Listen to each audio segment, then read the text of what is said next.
लोग सोचते हैं कि हाईएस्ट स्पिरिचुअल अचीवमेंट क्या है साधु का। जैसे अभी आप संन्यास ले लिया आपने, तो स्पिरिचुअलिटी का सबसे जैसे हम सोचते हैं कॉलेज जाए डिग्री पा लें, स्कूल जाएं तो सर्टिफिकेट ले लें, स्पिरिचुअलिटी का हाईएस्ट अटेनमेंट क्या है, टॉप स्पिरिचुअल अटेनमेंट क्या है?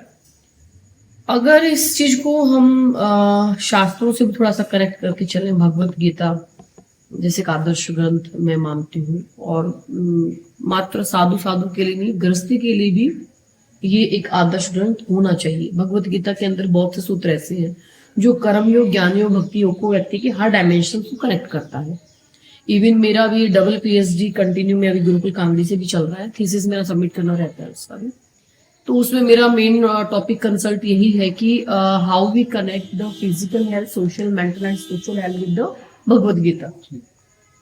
कि हम इवन चाहे किसी भी एज में बच्चा है, वो एज जिसमें बच्चा अपने आप को समझ पा रहा है, I mean up to childhood, तो वहां आपके कर्म योग पर जोर है महाराज कि हम कर्म करेंगे तो ही सब कुछ मिलना है। ऐसा नहीं बैठे बैठे भगवान सब कुछ अपने आप दे देंगे, तो कर्म तो उठ करके करना पड़ेगा।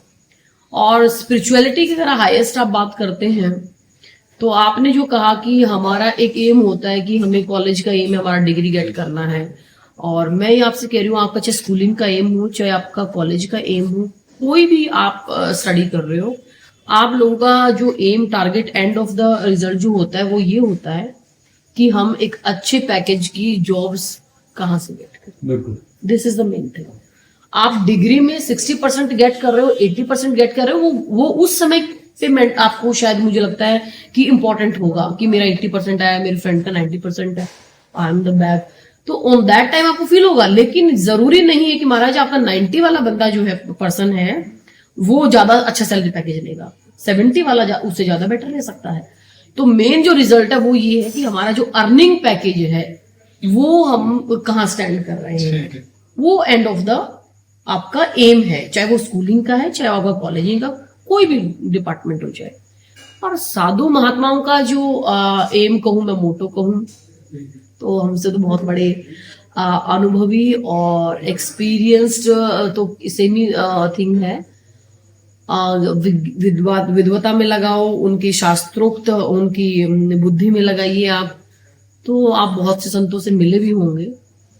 तो मैं अपने ओपिनियन से इतना कह सकती हूँ कि spirituality is the end of desire. This is the highest and top stage of spirituality, where our desire is to be end, जहां हमारी इच्छाएं शमन हो जाती है। दमन की बात नहीं कर रही हूं मैं, दमन और शमन में अंतर है। शमन का मतलब होता है स्वतः ही नष्ट हो जाती है, स्वतः ही उत्पन्न होनी बंद हो जाती है। दमन का अर्थ होता है दबाना, दबाओगे तो महाराज कभी ना कभी वो उठेगी, तो दबाना नहीं है। शमन, जहां इच्छाएं स्वतः ही अपने आप पूरी हो जाती हैं, वो मैं मानती हूँ spiritual top of the aim of spirituality है। सेल्फ एक्चुअलाइजेशन भी कह सकते हो आप उसको, कि where we are actualise our self, कि मैं अपने सेल्फ एनालिसिस कैसे करूं। तो I think so this is the end of moksha, इसको कह सकते हैं आप शॉर्टकट वे में, मुक्ति इसको कह सकते हो। और कोई व्यक्ति कहे कि महाराज मुक्ति स्वर्ग को पाना है, और या हम भक्ति इसीलिए कर रहे हैं कि हमें स्वर्ग मिल जाए, नहीं, हमें कोई वीआईपी कार्ड नहीं मिला है।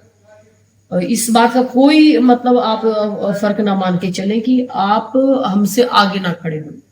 भगवान की जो कतार लगती है, लाइन लगती है, हो सकता है आप हमसे 10 नंबर आगे खड़े हो। इस भेग का ऐसा नहीं कि कोई हमें वीआईपी कार्ड मिल गया है कि आप हम आगे हैं और आप लोग पीछे, नहीं।